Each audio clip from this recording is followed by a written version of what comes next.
Biasanya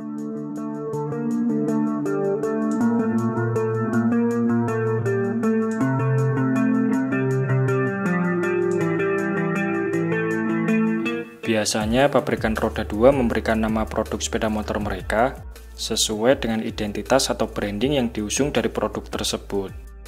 Misalnya bisa kita lihat pada Kawasaki Ninja Series yang identik dengan motor full fairing bermesin kencang, atau Yamaha RX Series yang dikenal dengan ciri khasnya, yaitu menggunakan mesin 2 tak berpendingin udara.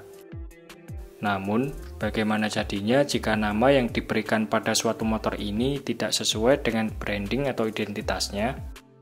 Nah, pada video berikut ini kita akan bahas beberapa motor yang sempat dijual di Indonesia, namun penamaannya kurang sesuai dengan identitasnya. Kira-kira motor apa sajakah itu? Oke, langsung saja kita bahas di sini.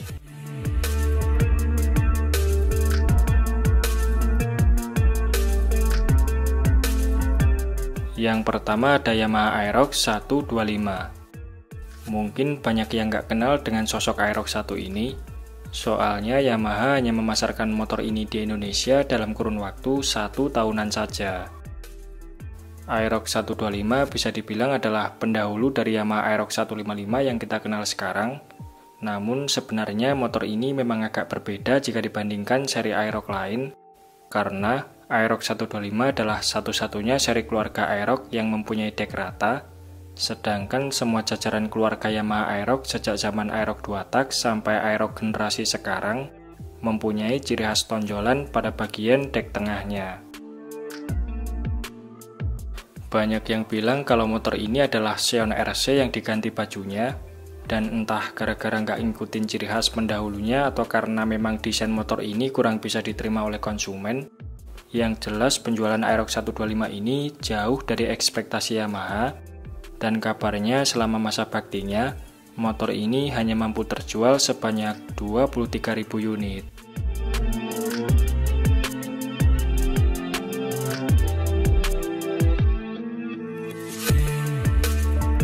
Di list kita yang kedua ada Vario 110 ESP, atau sering disebut juga sebagai Vario 110 LED. Seri Honda Vario 1 ini bisa dikatakan adalah anggota keluarga Vario yang paling beda di antara seri Vario lain, sebab jika umumnya Vario series dikenal dengan mesinnya yang memakai teknologi pendingin radiator, basic mesin yang diusung Vario 110 ESP diambil dari mesin Honda Beat yang masih menggunakan sistem pendinginan kipas.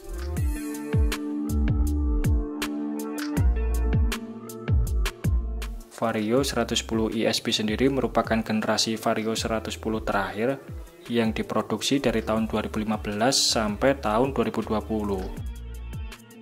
Meskipun teknologi mesinnya lebih inferior jika dibandingkan dengan Vario seri lain, namun menurut saya Vario 110 ESP ini mempunyai kelebihan tersendiri, dan salah satunya adalah riding positionnya yang terbilang lebih nyaman ketimbang generasi Vario terbaru.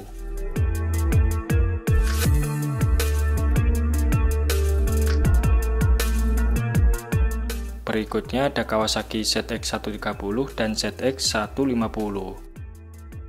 Meskipun kedua motor ini mempunyai nama ZX, namun sebenarnya kedua motor ini bukanlah merupakan anggota keluarga ZX series. Pasalnya nama ZX sendiri merupakan kode penamaan yang diberikan Kawasaki untuk varian motor sport fairing bermesin inline 4, misalnya seperti ZX25R, ZX4R, ZX6R, ZX10R, ZX14R, dan lain-lain. Maka dari itu, jika kedua motor ini termasuk dalam anggota keluarga ZX series, harusnya mesin yang diusung ZX130 dan ZX150 menggunakan konfigurasi inline 4 silinder.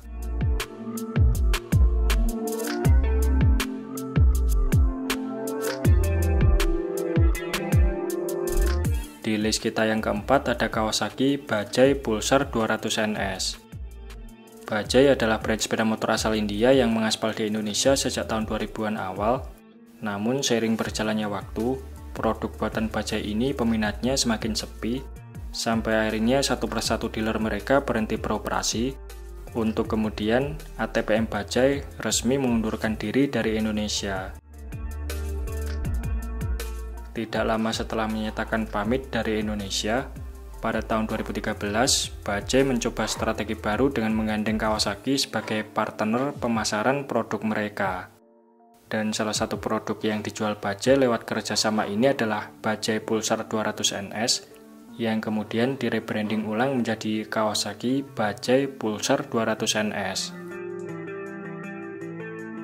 Meski tersemat nama Kawasaki pada bagian sayap tangkinya, namun Kawasaki sama sekali tidak terlibat dalam proses produksi ataupun perancangan produknya, melainkan kerjasama mereka hanya sebatas kerjasama pemasaran saja.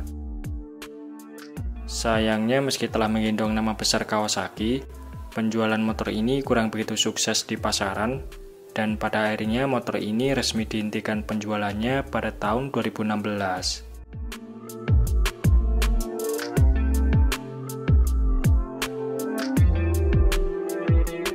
Selanjutnya ada Satria F115 Youngstar. Sejak era Satria 2 tak sampai era Satria 4 tak, nama Suzuki Satria selalu identik dengan sebuah motor bebek atau Ayako yang bermesin kencang. Uniknya, pada tahun 2015 lalu, Suzuki sempat meluncurkan Satria F115 Youngstar, yang mana Ayako 1 ini sama sekali berbeda, karena jenis mesin yang digunakannya bukan merupakan mesin silinder tegak seperti layaknya sebuah Suzuki Satria.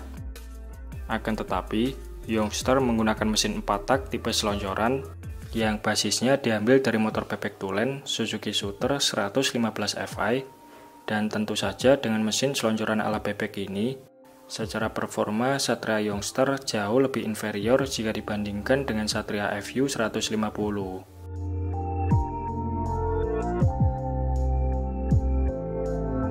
Selain itu, dari segi penampilan, bodi depan sampai menengah Satria Youngstar ini terlihat seperti layaknya sebuah Ayako, namun bodi belakangnya sangat mirip dengan Suzuki Shooter 115 Fi, alias masih menggunakan suspensi double shock dan belum dilengkapi rem belakang cakram, sehingga dengan tampilan desain yang mungkin relatif aneh untuk kebanyakan orang ini, penjualan Suzuki Satria Youngstar di pasaran hanya bertahan selama kurang lebih 1 tahun saja.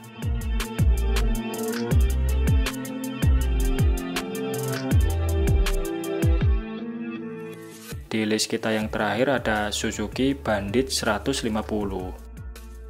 Suzuki Bandit merupakan jajaran motor buatan Suzuki berkode GSF yang dibekali dengan mesin berkonfigurasi inline 4 silinder. Secara tampilan, Bandit series dibedakan menjadi 2 tipe, yaitu Suzuki Bandit yang bergaya naked, serta Bandit series yang dibekali dengan half fairing.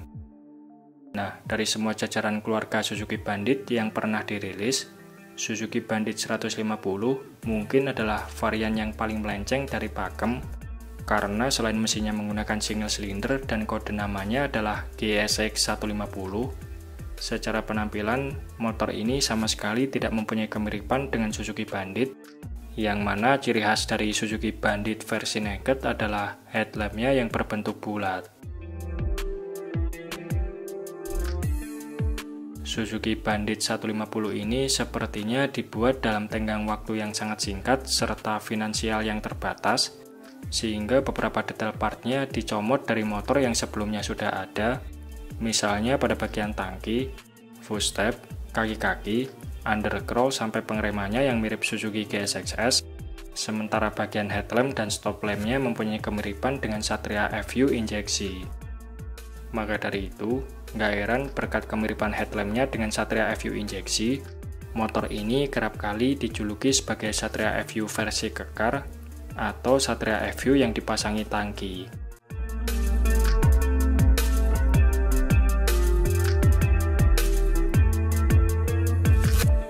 Nah, itu tadi beberapa motor yang sempat dijual di Indonesia dengan penamaan yang tak sesuai dengan identitasnya. Oke, mungkin itu saja sedikit pembahasan kita di video kali ini. Terima kasih sudah menonton.